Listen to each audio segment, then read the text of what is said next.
Bonjour et bienvenue à cette nouvelle édition du rapport du lundi 20 juillet de Bordier. Les statistiques économiques publiées aux États-Unis la semaine dernière ont été nombreuses et dans l'ensemble plutôt satisfaisantes. À titre d'exemple, on notera que la confiance des PME a rassuré en se redressant plus qu'attendu en juin, tout comme celle des ménages qui remonte elle aussi plus qu'espéré en juillet. Si la consommation résiste, comme le montre la progression des ventes de détail au mois de juin, en revanche, l'immobilier résidentiel souffre toujours. La confiance des promoteurs recule et le nombre de nouveaux permis de construire se contracte. Mais la publication la plus importante de la semaine a été celle de l'indice des prix à la consommation aux États-Unis. Comme on le voit sur le graphique, la croissance des prix à la consommation ralentit plus qu'espéré en variation annuelle en juin, de plus 4,2% à 3,5%, grâce notamment au recul des prix de 0,4% au mois de juin.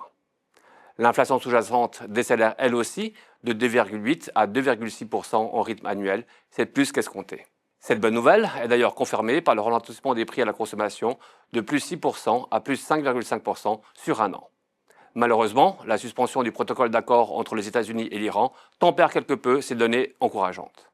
En effet, la reprise des tensions au Moyen-Orient fait remonter les cours du pétrole de plus de 15% et les cours du Brent se rapprochent de 90 $ le baril et ceux du WTI dépassent à nouveau les 80 $ le baril.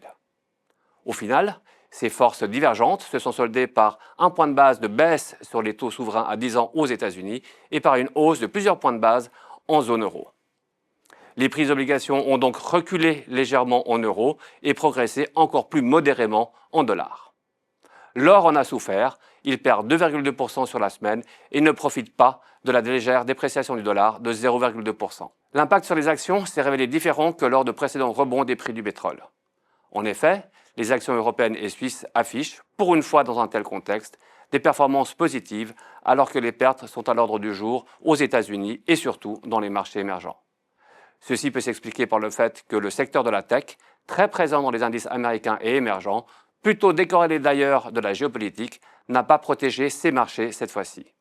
Au contraire, pour des raisons propres au secteur, ces segments de la cote souffrent plus que les autres dans cette phase de marché et nous rappellent l'importance d'une véritable bonne diversification au sein des portefeuilles actions. Cette semaine, le calendrier économique s'annonce plutôt léger. On aura néanmoins la publication de la confiance des directeurs d'achat dans le secteur manufacturier et dans celui des services aux États-Unis et en zone euro. Nous avons réintégré la société suisse Partners Group dans notre liste de convictions suisses. Le titre a sous-performé significativement depuis un peu plus d'un an l'indice de référence SPI en raison des inquiétudes liées notamment à la masse sous gestion du groupe. Nous avons été rassurés par la publication par la société sur la dynamique justement de ses encours et nous considérons que la faible valorisation du titre intègre désormais beaucoup de mauvaises nouvelles.